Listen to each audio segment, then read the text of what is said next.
Muy buenos días, bienvenidos a este programa de las verdades de Miguel en Televisión. Es muy peligrosa la cada vez más evidente ruptura entre los poderes públicos. El pasado 5 de julio se hizo irrefutable el aislamiento entre los distintos órganos de la República. El divorcio entre los poderes es dramático. Entre tanto, es un hecho que la próxima semana, probablemente el jueves 14, la Asamblea Nacional decretará la anulación de los actos de los magistrados designados en diciembre de 2015 por la anterior directiva. Tal decisión equivaldría a una disolución, oígase bien, del TCJ, porque en el papel dejaría sin efecto los eventos donde estos participen. Sin duda, entonces, de nuevo estamos en otro choque de poderes. Le pregunto, ¿arde Troya? Si particularmente me pareció un disparate la idea propuesta por partidarios del gobierno de disolver la Asamblea Nacional, ahora me parece igual desatino confrontar esa instancia con el TCJ, desconociendo una decisión tomada legalmente por la Asamblea Nacional en diciembre de 2015. Yo me pregunto, ¿acaso no son válidas las decisiones tomadas por la composición mayoritaria de la Asamblea Nacional de ese entonces? ¿Se trata acaso de seguir acumulando leña para incendiar al país? ¿Será que existe una notable ausencia de raciocinio? ¿O se trata de un discurso fascista no comprendido, ejercido por todas las partes en conflicto? Poco falta para que se invoque la abolición de la Constitución de 1999. Les digo, no es nada fácil denunciar esta maniobra en un país totalmente fragmentado, porque hacerlo para nosotros es demasiado peligroso. Entre tanto, se pretende sentar las bases para un diálogo que luce, a mi manera de ver, improductivo. Algo así como decir, a ese le da una mano y te toma el brazo y te tira por la ventana. Se nota que cualquier arreglo tiene la catadura de pedir más que una mano. Por eso, si no hay franqueza, el diálogo será inicuo. Me pregunto, ¿cómo es posible que hayamos llegado a esto, a esta situación que estamos viviendo? Obligatoriamente sospecho que se está cocinando algo muy violento. No nos hemos dado cuenta de nada porque acá solo se habla de confrontación, de revocatorio, de desabastecimiento, etcétera, etcétera, etcétera. Para nada se advierte que transitamos el camino, óigase bien, de la disolución de la República. Estamos ante la mayor confabulación de nuestra historia. Una verdad que todos han disimulado.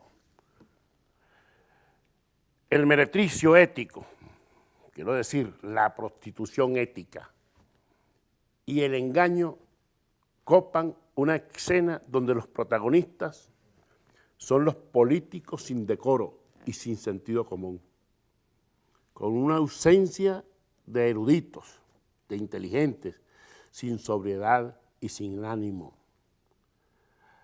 Ante ello, nuestra reacción no puede ser otra que una mezcla de consternación y desconfianza. Tal pareciera que estamos próximos a una época, que esto es lo más triste, en que nuestros descendientes no sabrán en qué región viven y no recordarán la existencia de un país que en el pasado se llamó Venezuela.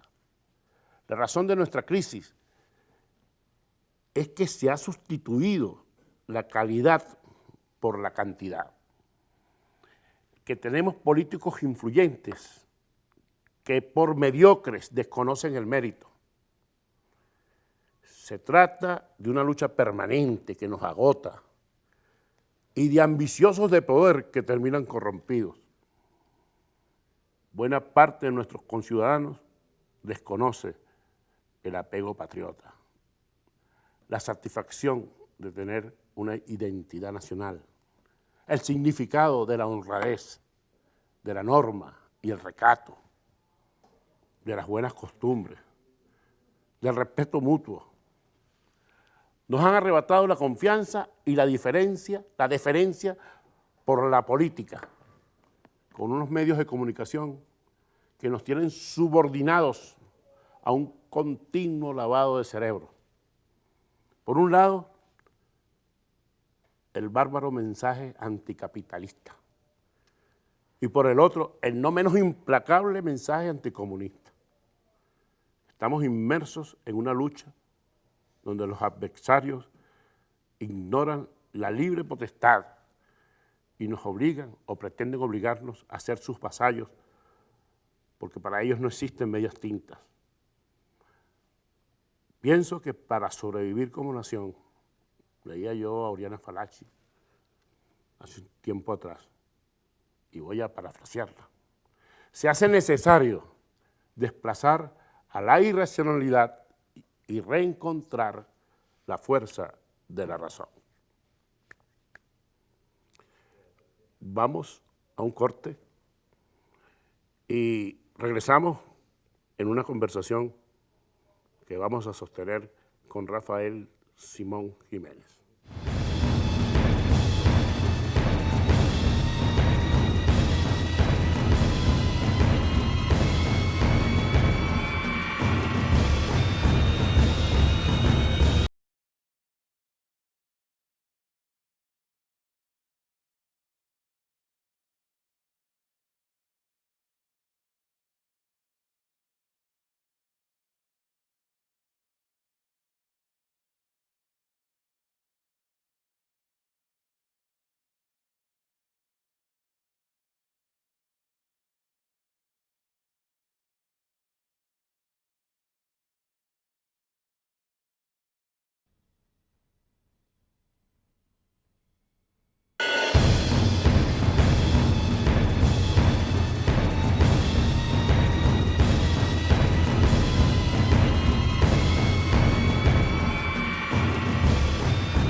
Bien, como les anuncié, estoy conversando acá, o vamos a conversar con Rafael Simón Jiménez, diputado, exdiputado, político, profesor, abogado. Rafael Simón Jiménez. Rafael Simón, por Rafael Simón Urbina. No, mi nombre es una combinación del nombre de mi papá, que se llamaba Rafael Octavio, con el de mi abuelo, que se llamaba Simón. Por cierto, cuando pequeño, tú sabes que a mí me impresionaba mucho eso, porque yo cuando estaba pequeño, que la gente le preguntaba, yo no sabía, por supuesto, en ese momento, tenía 3, 4 años, quién había sido el tristemente célebre general Rafael Simón Urbina. Pero todo el mundo, cuando le preguntaba a mi mamá, ¿cómo se llama el muchachito? Mi mamá decía Rafael Simón. Ah, por Rafael Simón Urbina. Y a mí se me quedó aquello en la mente. ¿Quién será Rafael Simón Urbina? ¿Y quién era Rafael Simón Urbina? Así rapidito, ¿quién era? Bueno, un general de montoneras coreano que se hizo famoso por ser el ejecutor del magnicidio de Carlos Delgado Chalbó, ¿no? Un hombre de avería, como decían en ese momento, de tabaco en la vejiga, un hombre incluso que encabezó con Gustavo Machado el asalto a Curazao también. Si estuviera vivo estaría preso. Seguramente. Como era experto en magnicidio y cosas de esas, Sí. y como se ha hablado mucho de magnicidio en los últimos tiempos. Sí. Mira, Rafael Simón, ¿cómo ves tú la situación actual, ¿vale? A mí me preocupa, no sé. Muy preocupante, porque el sustrato de la situación política es una situación económica agobiante, es el colapso de un modelo, de un sistema que ha fracasado estrepitosamente y que lo está padeciendo cotidianamente el conjunto de la población venezolana. Yo creo que si algo unifica hoy en día a Venezuela son los padecimientos. Por igual, chavistas, antichavistas, independientes, estamos padeciendo los efectos de una crisis que se manifiesta en una cotidianidad que es realmente agobiante, que tiene que ver con la falta de los insumos básicos para la subsistencia, tanto alimentaria como en medicina, con un AMPA desbordada, con un salario que no alcanza y en general yo digo que con una rendición del gobierno frente a la dimensión de esa crisis. El gobierno, si algo ha perdido y si algo denota lo terminal de esta crisis y la urgencia de una transición, es que el gobierno no tiene ninguna capacidad de reencantar a la gente. Mira, los regímenes que se inspiran en las doctrinas socialistas, y tenemos como referencia el cubano, que es el que subsiste después de la caída del mundo comunista. Y los coreanos. Siempre han tenido los coreanos, pero vamos a decir que los coreanos están ubicados en otra latitud y otra idiosincrasia distinta. Pero esos regímenes siempre tuvieron la capacidad de reinventarse y sobre todo de reinventar esperanzas. Yo recuerdo cuando el fracaso de la famosa zafra en 1970 cubana, Los 10 millones. de los 10 millones de toneladas de azúcar. Bueno, Fidel dice, ahora no, pero dentro de 10 años sí lo vamos a obtener. Igual era la carrera del espacio, aquello de la Unión Soviética. En 10 años superaremos en la carrera de los espacios de los Estados Unidos. Pero este régimen que durante mucho tiempo, gracias a las grandes... En primer lugar hay que decir, mira, hubo 3 factores que abonaron la prolongada hegemonía de Hugo Chávez. En primer lugar, el colapso absoluto de la llamada hoy en día Cuarta República, es decir, la manera como ese sistema edificado luego de la caída de Pérez Jiménez se vino abajo, se derrumbó, se deslegitimó y acumuló grandes niveles de insatisfacción, de repudio, de desafección popular. En segundo lugar, un liderazgo como el de Chávez, que tuvo una capacidad muy grande de conectarse y sobre todo de conectarse con los más humildes y de tratar de reinterpretarlos a partir del empoderamiento popular, de toda una serie de valores simbólicos. Y luego, el alto ciclo, prolongado ciclo de altos precios petroleros que le permitieron, al amparo de esa inmensa renta, trasladar beneficios directos a esos sectores de menores recursos que evidentemente vieron mejorar transitoriamente su situación. Todo eso, esos 3 factores hoy en día están absolutamente liquidados. En primer lugar, porque la gente al comparar, porque todas las cosas que nosotros tenemos en buena medida son cosas viejas profundizadas. Había corrupción en la Cuarta República, hoy la corrupción está multiplicada. Había pobreza en la Cuarta República, hoy la pobreza está profundizada. Habían déficits democráticos entonces, no tan notorios, porque había una democracia de respeto institucional y plural, ahora profundizada. En segundo lugar, el líder ya no está presente, por lo menos en el plano terrenal. Y en tercer lugar, nosotros asistimos pues, a lo que va a ser, por cierto, durante un largo tiempo, unos precios petroleros modestos, que para un país bien administrado serían más que suficientes. Es una tragedia que Venezuela tenga el petróleo a 40. Cuando Chávez lo recibió en 1998, el presidente Caldera no llegó a tener el petróleo a más de $12. Es decir, pero estamos viviendo entonces el fracaso de los 3 pilares sobre el que se edificó esta revolución, este proceso, como tú quieras denominar, todos estos 17 años de hegemonía política del chavismo, y estamos terminando, lamentablemente para el chavismo, yo creo que eso es una reflexión que se está haciendo el chavismo puertas adentro, en una catástrofe que amenaza no solamente con llevarse por delante el gobierno, llevárselo democráticamente por delante en medio de una gran impopularidad, sino incluso en liquidar lo que pudiera ser un proceso o un proyecto político, el PSV, el chavismo, que pudiera tener incluso viabilidad más adelante en la política venezolana. ¿Cuáles son las ventajas del gobierno? Pues hemos hablado de desventajas.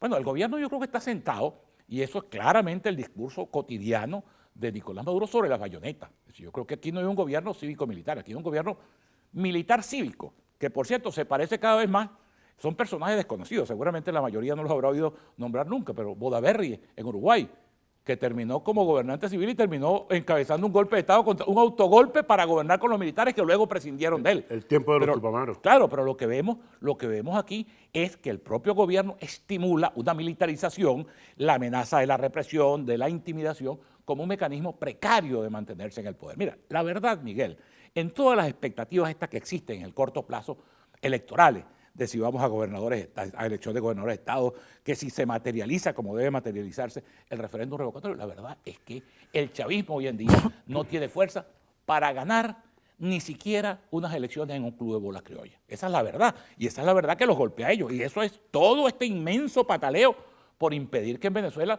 de alguna manera se pueda expresar la voluntad popular de la gente. ¿Y dónde están los seguidores? Porque el gobierno tiene seguidores. Bueno, tiene seguidores, pero sus seguidores están ubicados en lo que las encuestas dicen, en el 15-20%, pero además, Miguel, y yo quiero destacar esto, en el propio chavismo, puertas adentro, y tiene voceros, esto no es que yo lo estoy interpretando, claro. Tiene voceros civiles y tiene voceros militares. La preocupación, porque no solamente va a acabar con el país, va a acabar con el chavismo. Mira, yo quiero poner un ejemplo de lo que es la sensatez. Fíjate tú, todo el mundo pensó cuando los sandinistas entregaron el poder en Nicaragua en 1989, que eso estaba liquidado. Estaban liquidados y no fue así. Bueno, fue así. Pudieron reagruparse, pudieron darle un sentido y pudieron aprovechar, porque en Venezuela, mira, nadie va a garantizar, Miguel, eso hay que decirlo y la gente lo sabe, nadie va a garantizar que un gobierno que venga después de un gobierno de transición, va a cumplir con las expectativas de la gente. Si tú mantienes lo que fue el chavismo, una fuerza social, una fuerza de presencia en los sectores más necesitados, reagrupados, reorientados, con un liderazgo de reemplazo, con nuevas ideas, con un ejercicio democrático. Eso se puede convertir en el futuro en una fuerza alternativa. Hace unos 3 años atrás, en un editorial, yo planteaba que el gobierno o el partido, el PSV, el Polo Patriótico, las fuerzas que apoyaban al gobierno, debían de poner más énfasis en reforzar su retaguardia a futuro. O sea, sabiendo que pueden perder, que iban a perder, 3 años después se ve que pueden perder el proceso, pueden perder las elecciones. Entonces tú te retiras, ¿verdad? Tú permites que vengan estos señores de la oposición a ver qué van a hacer ellos. Claro. Y fíjate tú, por ejemplo, ya están hablando de medidas económicas antipáticas. Entonces, como esto es una cuestión que se revierte, la gente no va a entender eso, de las medidas económicas antipáticas, y sobre ese descontento, como siempre ha ocurrido. Ahorita, ¿en qué se fundamentan las propuestas de cambio? Claro, sobre el descontento claro, es que el ciclo se cumple otra vez. Claro. El mismo ciclo que se cumplió en los 90, con la acumulación de toda la delegitimación y de todo el cuestionamiento y de toda la quiebra social del modelo implantado luego del 23 de enero, se repite 17 años después. Hoy en día la gente está clamando por un cambio, por un nuevo destino, por una reinvención de la democracia y sobre todo de la economía venezolana. Sí. Mira, antes de ir al corte, yo voy a hacer una pequeña acotación. Nuestros televidentes, exigentes que son, se quejan a través de comentarios que me han hecho, de que yo con los entrevistados soy como muy blando, y no se trata de eso. Fíjate, yo quiero que la gente que está afuera, los que nos están viendo, hagan sus propios juicios. Así es. Y yo no intervenir, estar sesgando el programa de ninguna manera. Y es una posición delicada. Porque para los chavistas, bueno, cuando traigo un tipo de oposición o una persona que tenga una visión distinta al gobierno, bueno, esos son insultos que vienen, y del otro lado lo mismo. Sí. Están esperando, mira, que no, que eso no es así. Entonces, que la gente, que los televidentes se hagan su propio juicio. Ese es el precio de la objetividad en un país polarizado. Exactamente. Sí. Vamos entonces a un receso. Arriba.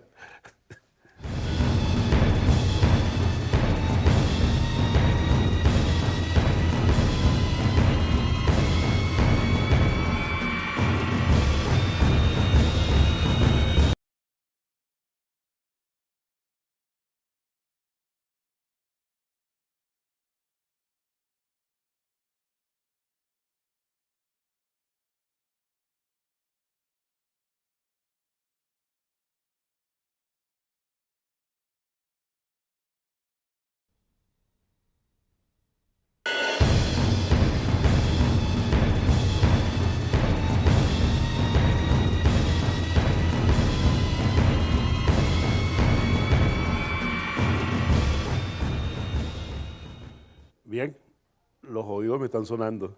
Eso significa que la gente está muy interesada, los televidentes frente a las pantallas.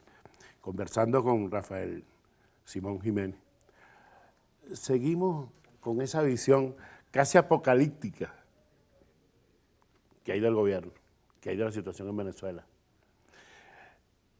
Hace unos meses atrás había una tesis de que el desabastecimiento se estaba dando porque la gente tenía mucho dinero y tenía mucho que comprar, y entonces los anaqueles se quedaban vacíos. ¿Qué piensas?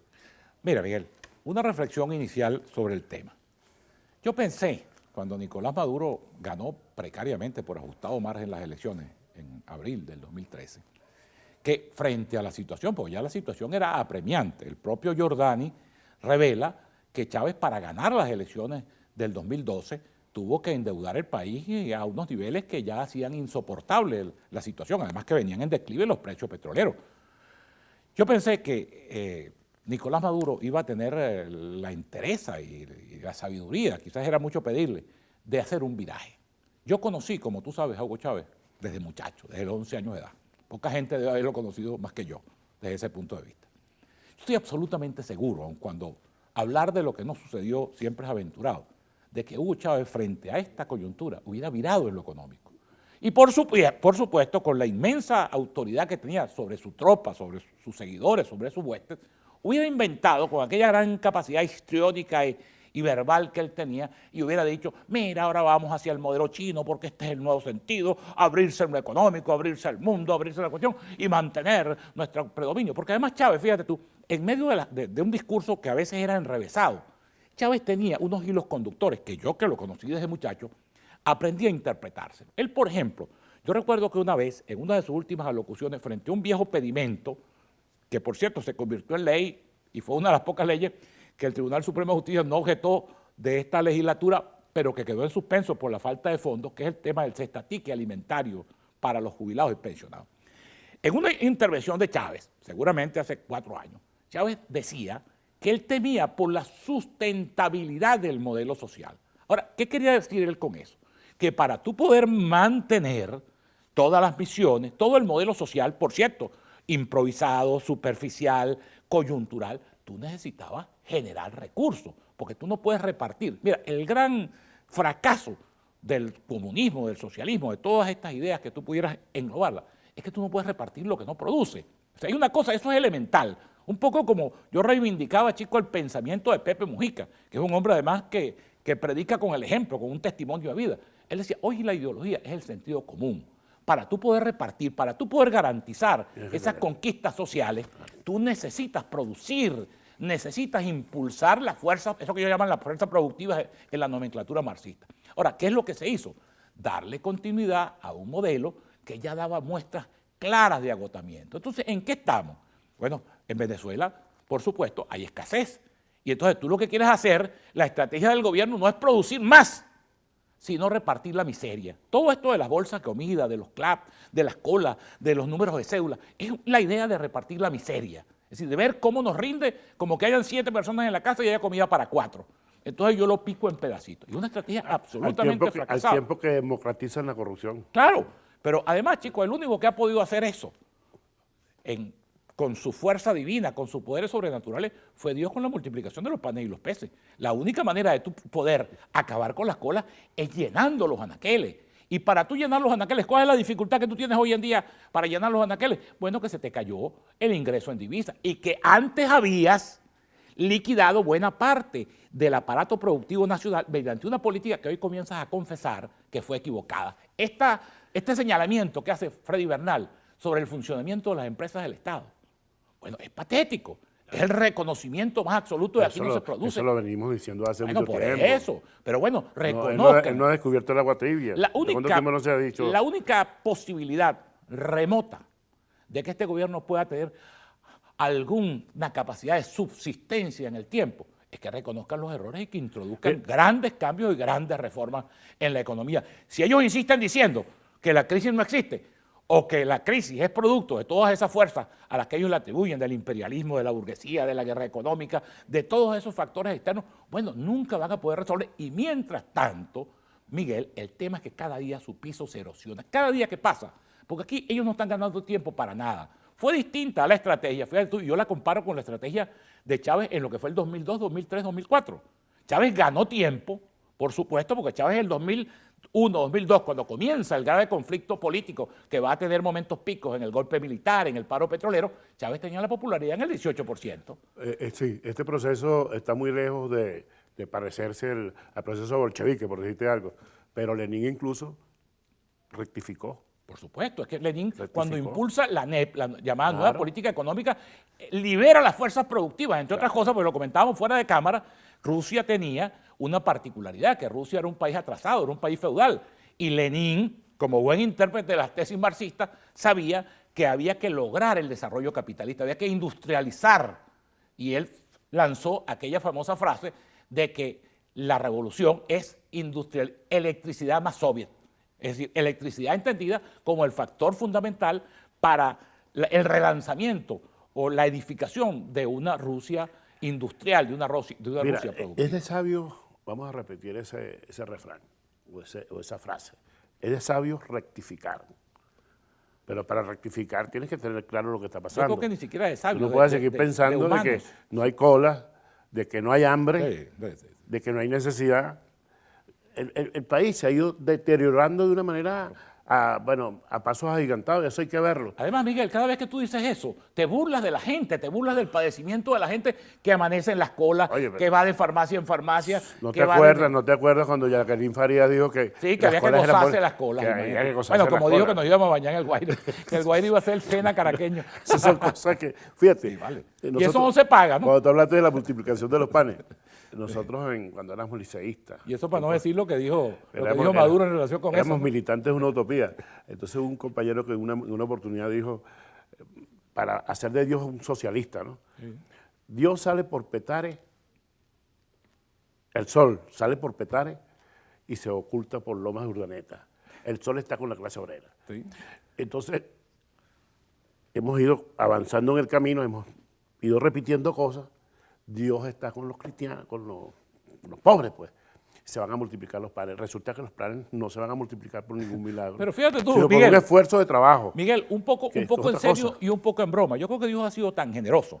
Mira, si tú recorres el este de Caracas, tú te darás cuenta la cosecha de mango que ha habido este año. Oye, está Una nuestro- cosecha prodigiosa. Y la gente que está comiendo mango en Venezuela. Acabaron con los mangos aquí en el este de Caracas. Oiga, bueno, los Palos Grandes, Cebucán, bueno, todo. Y la gente se ha bregado. Imagínate tú, eso es lo más patético que tú estás viendo, que una parte muy importante de la población venezolana está comiendo mango. Pero como cosa de Dios, de verdad, este año ha habido una cosecha de mango que no se había producido en los años anteriores. por allí- Para que tú veas que Dios sí existe, ¿no? Y Por allí mete me su mandaron manito. un mensaje que dice, Adán y Eva no tenían luz, no tenían gas, no tenían champú. Entonces a lo mejor están inspirando al gobierno actual. Hay cosas que el gobierno necesariamente tendrá que rectificar. Nosotros cuando vamos a ir al corte, pero cuando vengamos, vamos a consultar a la gente. Y que quede claro, no manipulamos encuestas. Y tenemos que decir la verdad, pues. Porque por ahí hay manipuladores de encuestas que van de acuerdo a como les toque le toque la cartera. Sí, así es. Yo me acuerdo que hace un tiempo atrás dijeron en las No elecciones... como le toque, como le metan en la cartera. en el 14, en el 13, no, Maduro tiene el 60%, y eso era mentira. Como ahora, con las elecciones, cuando Jesse Chacón tenía una encuestadora que decía, vamos a sacar 120 diputados, y era Oye, mentira. vale, y esa encuestadora se desapareció. Esa pasó por varios mandos. Sí. Pues fue de Merente, fue Pero, de Vilma Mora, fue de Jesse Chacón. Y ahora la tiene Arias Cárdenas. Mira, vamos a ir a un corte y regresamos con Rafael Simón Jiménez.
Continuamos la conversación con Rafael Simón Jiménez. La gente, chico, en los últimos tiempos se ha alimentado con la idea de un referéndum revocatorio. Particularmente, y lo he expresado no ahora, de hace mucho tiempo, nunca estuve de acuerdo con esa figura. Nosotros nos hemos pasado 17 años en continuos procesos electorales bajo la presunción de que ese es el protagonismo, de que la gente decide. Y fíjate, la mayoría de la gente, como vamos a consultar ahora, quiere un referéndum revocatorio, porque eso, ahí encuentran la panacea. ¿Y después del revocatorio qué? Dígame, tenemos que poner los pies en la tierra, independientemente si sirven o no sirven, si este señor va a salir o no va a salir Nicolás Maduro. Pero tenemos que poner los pies en la tierra y no seguir siendo juego de los políticos en esta cuestión. ¿Qué piensas tú antes de conversar con la gente en la calle?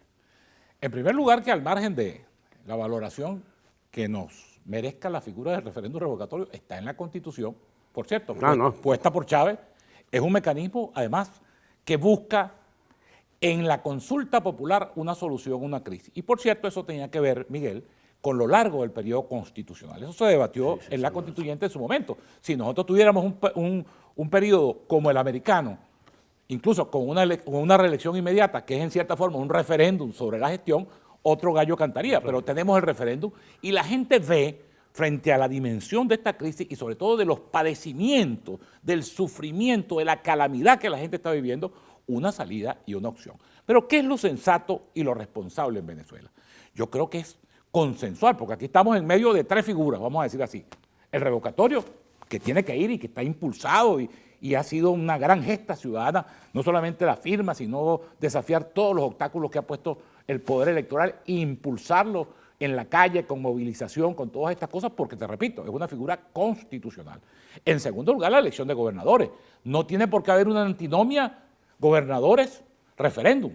Los gobernadores tienen que elegirse este año por mandato constitucional también. Y en tercer lugar, algo que ha ido y venido y que yo creo que va a terminar finalmente materializándose, que es un diálogo que apunte a la búsqueda de unos consensos básicos para gestionar el futuro del país. Mira, este país dividido, confrontado, polarizado, no tiene ningún futuro, gobiérnelo quien lo gobierne. En todos los países del mundo, la democracia se anima de un debate plural, de ideas distintas, de posiciones distintas, pero también en todos los países del mundo existen consensos básicos sobre temas que nos afectan a todos. Por ejemplo, yo pienso que la gestión de la crisis económica y social tiene que estar en el centro del diálogo, porque eso es lo que nos está atormentando la vida cotidiana a los venezolanos, como tiene que estar el tema de los presos políticos, como tienen que estar los otros temas que abarcan. Pero yo creo que hay que darle, y en esto yo le hago un llamado, por supuesto, a la MUTA, a las fuerzas alternativas de este país.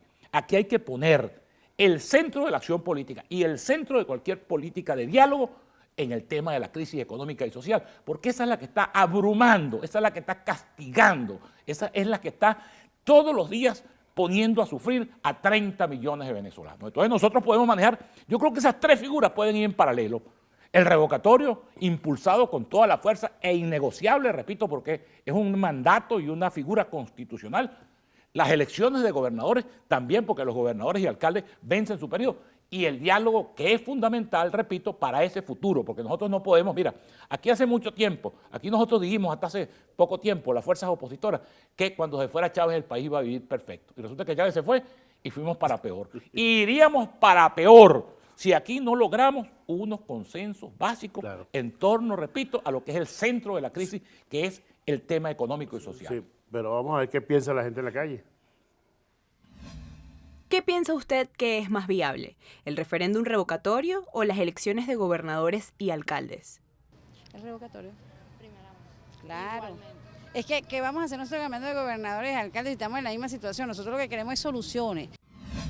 Como venezolano es una incertidumbre, no sé, porque creo que lo que debería ser es el referéndum. Si tanto ha habido tiempo de espera, mira, hay una incertidumbre sobre eso. No te puedo decir, pero sí debería ser el referéndum lo inicial para que después sea la elección de gobernadores.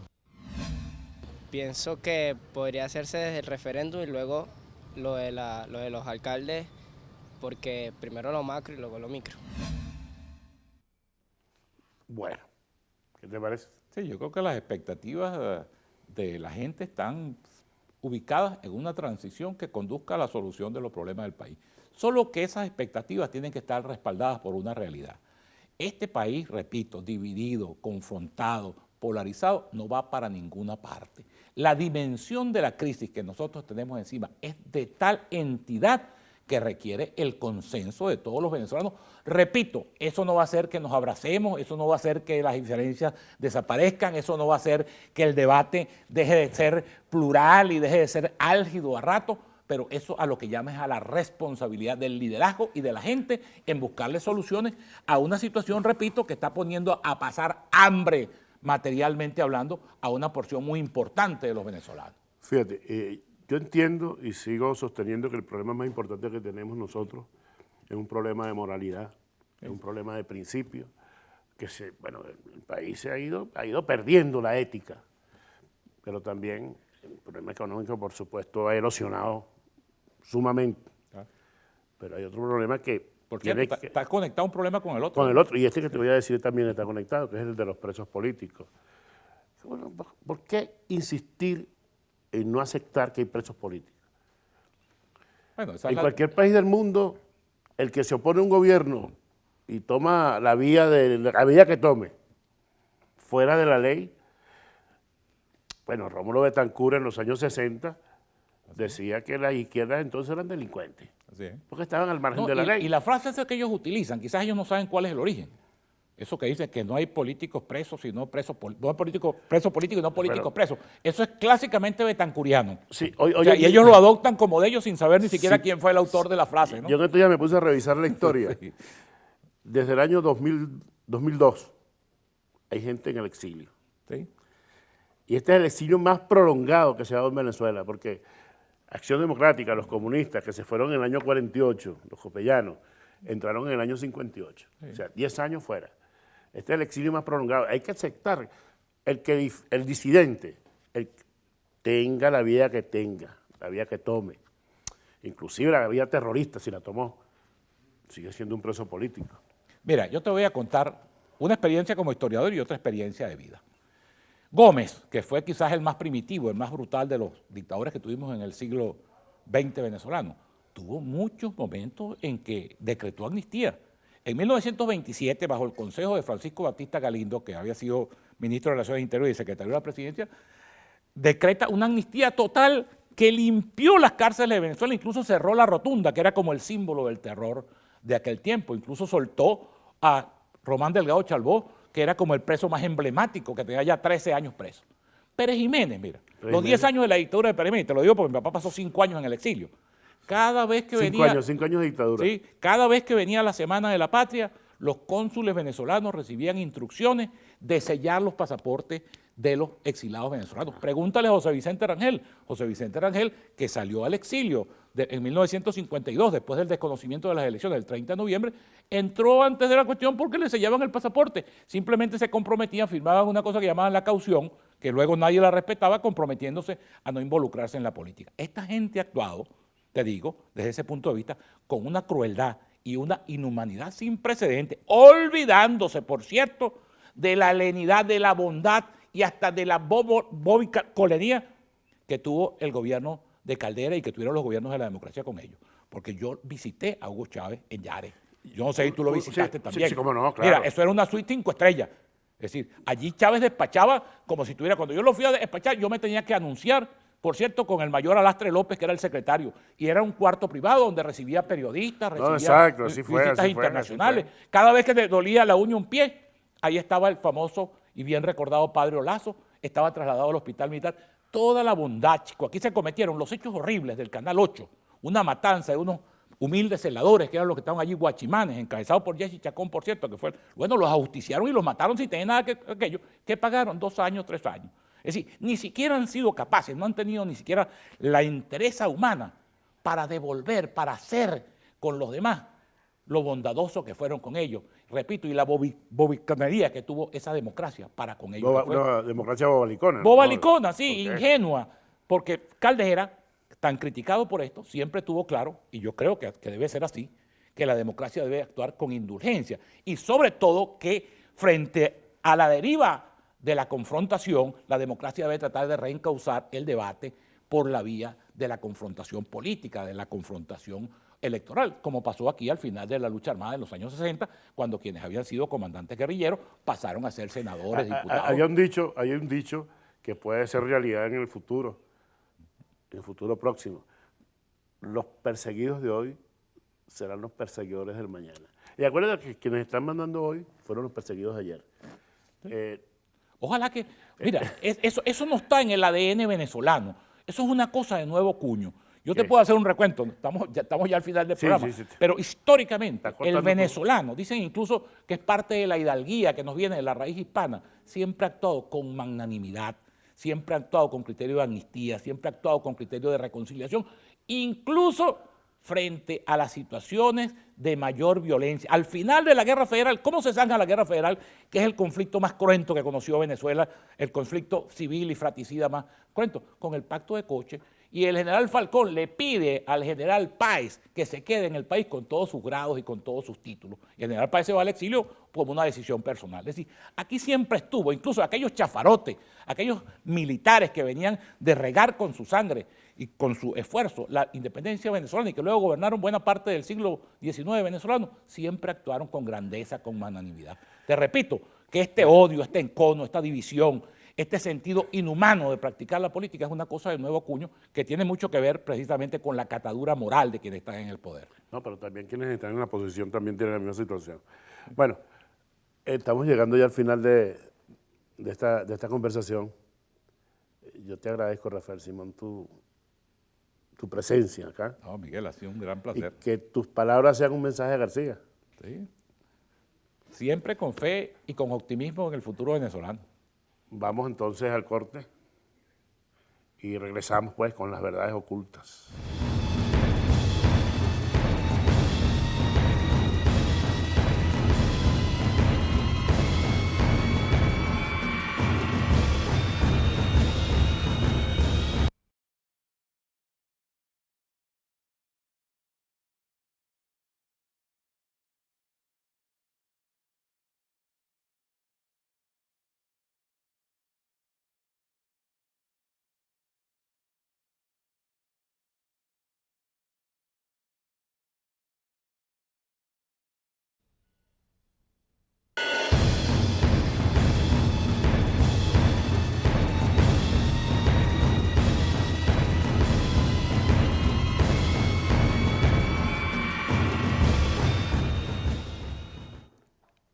Bien, hemos regresado a este segmento de las verdades ocultas. Antes, voy a recordarles que, de acuerdo a los últimos nombramientos militares que hizo el presidente Maduro, nos hemos ajustado en información. Tenemos información veraz y oportuna. No se pierdan de él las verdades de Miguel, que está en circulación desde el pasado viernes. Una verdad oculta. El enigma Chávez. Y dale con Chávez. Cada día que pasa en los medios del polo patriótico, se asegura que a Chávez lo mataron. Tengo años sin oír hablar de un circo. Sin embargo, a veces, cuando me llegan cosas acerca de las circunstancias que rodearon el fallecimiento de Hugo Chávez, por momentos me asalta la duda y me pareciera asistir a un espectáculo. Me pregunto, ¿murió Chávez el 5 de marzo del 2013 o todo fue una simulación? Hay una presunción según la cual Chávez no falleció en Venezuela. Tiempo antes al anuncio de su deceso, las áreas del Hospital Militar Dr. Carlos Arbelo en Caracas fueron tomadas por funcionarios del gobierno. Ese mismo día se dijo que desde Cuba Chávez sería traído a Venezuela. Ello no ocurrió. El piso 9 del ala sur del referido centro asistencial continuó en ese tiempo siendo un absoluto misterio. A esa área nadie tenía ingreso. En una oportunidad, les cuento, el director del hospital, con la disposición de ver al renombrado paciente, se dirigió al único ascensor que llevaba directo al piso 9. Levantó el cordón que impedía el paso y fue abordado por un teniente. El teniente le dice, le informo que no está permitido el acceso, coronel. Mostrándole su identificación, le preguntó airadamente, ¿usted no sabe quién soy yo? Claro que sí, pero entienda que cumplo órdenes, le contestó el oficial. Al tiempo que se abría la puerta del ascensor, de donde salió un mulato alto, corpulento, acento caribeño, que dirigiéndose al teniente le increpó, ¿alguna novedad? Fue el momento que aprovechó el director para interponerse entre el joven militar y el hombre de acento cubano. Sí, voy a subir al piso 9 porque soy el director del hospital. A lo que el cubano, sin inmutarse, le dijo, está estrictamente prohibido el acceso, y dándose media vuelta entró al elevador, dejando al coronel director lívido y boquiabierto. Así fue siempre el desarrollo de la enfermedad de Chávez. Los cubanos prácticamente lo aislaron. Lo cierto del caso es que existen fundados indicios para afirmar que a Chávez no lo trajeron con vida a Venezuela. Son pocos quienes podrían atestiguar sobre los últimos días del entonces presidente.